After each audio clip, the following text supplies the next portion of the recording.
এদেশের সাধারণ ভোটার কিন্তু এখন আর আগের মতো নেই। তার যেমন রক্ত দিতে শিখেছে, ঠিক তেমনি গ্রহণযোগ্য ব্যক্তিদেরকে বাছাই করে নিতেও শিখেছে।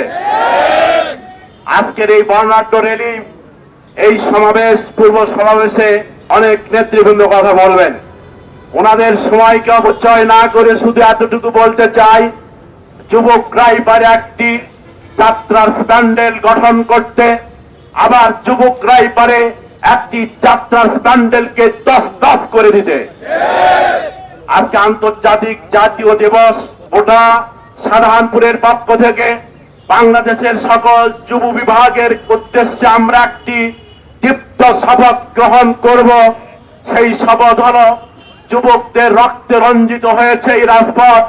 এই বাংলার জমিনের যুবকদের রক্ত রঞ্জিত রাজপথ হবে আগামী দিনে কোরআনুল কারিমের পক্ষের রাজপথ।